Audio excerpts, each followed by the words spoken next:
नमस्कार। आज हम देखने वाले हैं 3 ऐसी डरावनी कहानियां जो हिंदी हॉरर की दुनिया से निकल कर आई हैं। ये कहानियां हैं उन लोगों की जो बस गलत समय पर गलत जगह पहुंच गए। तो सवाल ये उठता है कि होता क्या है जब कोई गलत जगह गलत समय पर हो। मतलब जब किस्मत किसी को एक ऐसी जगह पर लाके खड़ा कर दे जहां उसे होना ही नहीं चाहिए था। इसका जवाब डर और खौफ की गहराइयों में छिपा है।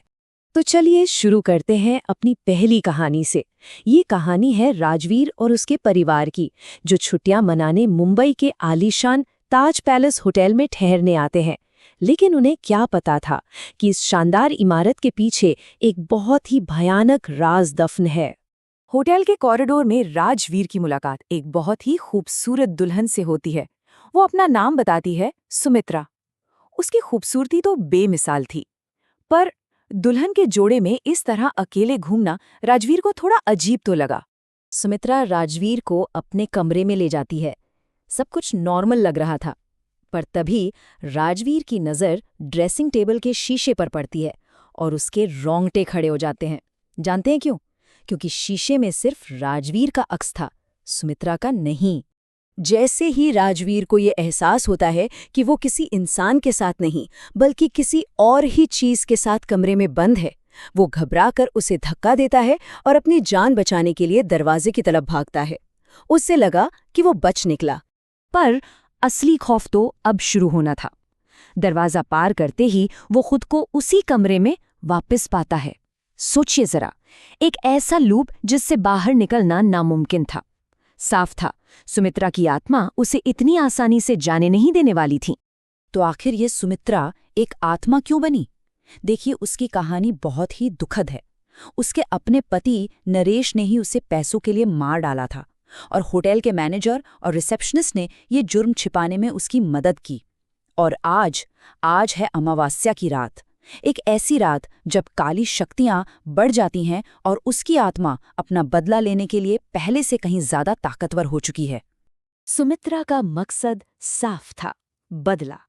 वो राजवीर की छोटी बहन रिया को अपने वश में कर लेती है और राजवीर के सामने एक शर्त रखती है कि वो उन दोनों गुनहगारों यानी मैनेजर और रिसेप्शनिस्ट को उसके हवाले कर दे।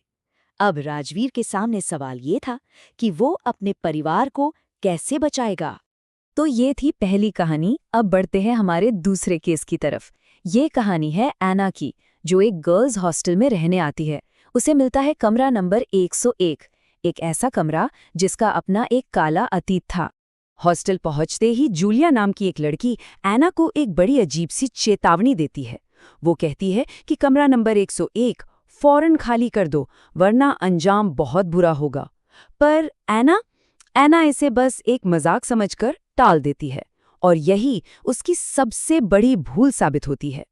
और फिर उसी रात खौफनाक घटनाओं का सिलसिला शुरू हो जाता है।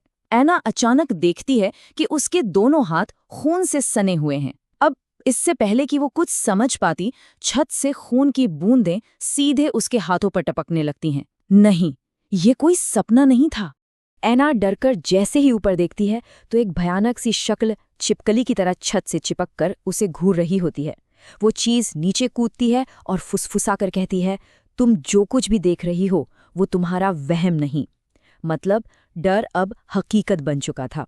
तो इस कमरे का राज क्या था?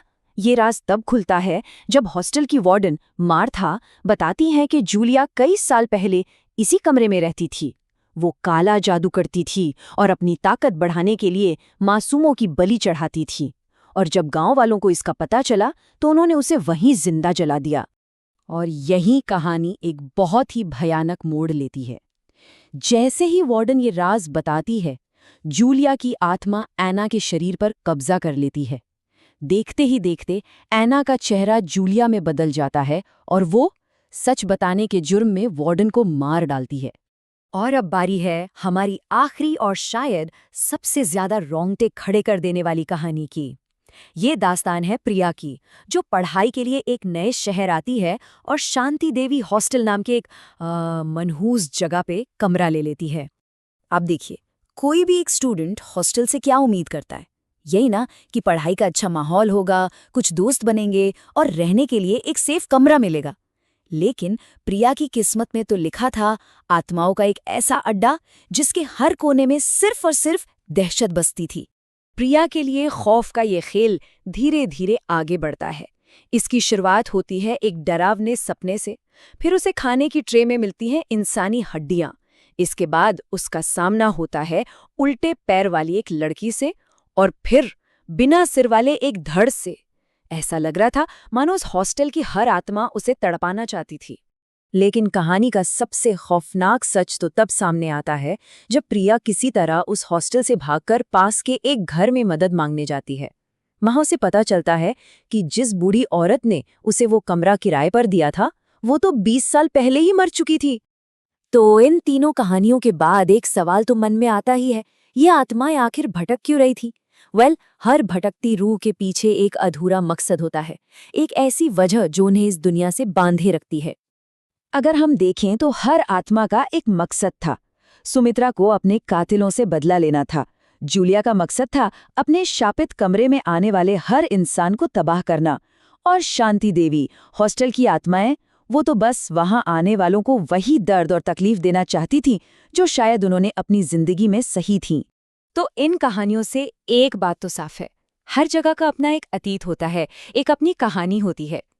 तो अगली बार किसी अनजान होटल या हॉस्टल में रुकने से पहले शायद ये सवाल मन में जरूर आएगा, क्या ये सही जगह है?